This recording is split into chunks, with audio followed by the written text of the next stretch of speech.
I'm going to walk you through a project that I customized myself to create a label using vinyl. I know it may seem a little bit intimidating to create your own projects, but I promise it can be super easy to do. I'll show you how. We'll start off in the Cricut Design Space home screen, and first we'll select New Project. This will take us to our canvas. You can use the design panel on the left-hand side to insert images, text, and even basic shapes to design your own project. So we're going to begin by inserting an image. Once you're in the images, if you're not sure what kind of project you want to design, you can use the filters on the left-hand side, or you can just scroll through all the image options here on the main screen. Since I know what I'm searching for, which is a label, I'm going to search for that in the search bar. Once you get your search results, you can search through and find an image that works best for you.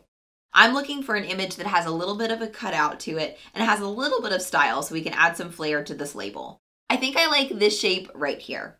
So once you find an image you like, you can click it, and once it's highlighted in green, you can click Insert Images. Once this appears in your canvas, now it's time to insert your own text. So go back to the design panel again and click the T for text and type in whatever you're going to be creating. This is going to be a label for some of my desk supplies, so I'm going to type in pens in all caps, since this is going to label the pen cup on my desk.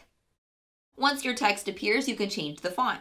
So go up to the fonts and select the drop-down menu, and you can search through tons of fonts that Cricut has for you, as well as the fonts that are on the device you're using yourself. I'm going to search through Cricut's fonts and type in Felix, because that's one of my favorite fonts. I'll click it to select it for my text, and once it shows up, I can put the text on top of the design. Then to make sure my project is perfect, I'm going to click and drag a box around both of these objects so that they're both selected. Then under Align at the top Text Edit toolbar, I'm going to select Center. That way I know it's perfectly centered on my label.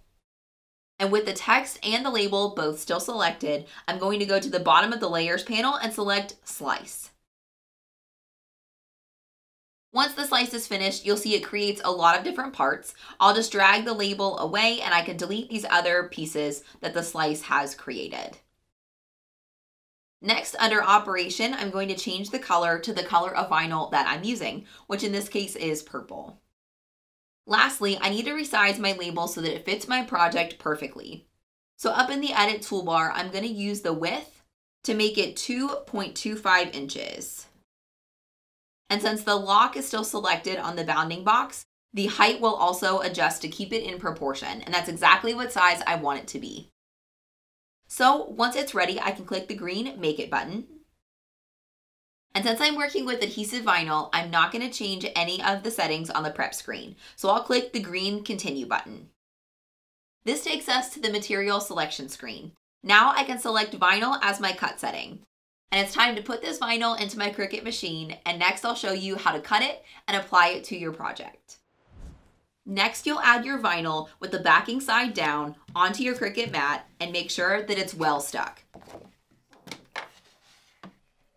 Click the flashing arrow button to insert the mat into your machine. Then click the flashing C button to get started cutting your project.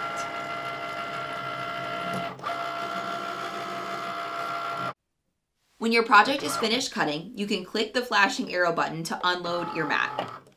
Next, you'll need to remove the vinyl from your mat by flipping the mat over and peeling the mat off of the vinyl. Then you can weed your design using the weeding tool and apply transfer tape to your project. Then burnish the vinyl and transfer tape using the scraper tool. Next, you can remove the vinyl from the backing and apply the vinyl and transfer tape to your project. Burnish the vinyl and transfer tape again using the scraper tool. Then you can remove the transfer tape from the project and you're done. I hope that you are more comfortable now designing your own projects. Make sure that you don't miss out on all the other great videos that Cricut has for you so you can learn to use your machine even better.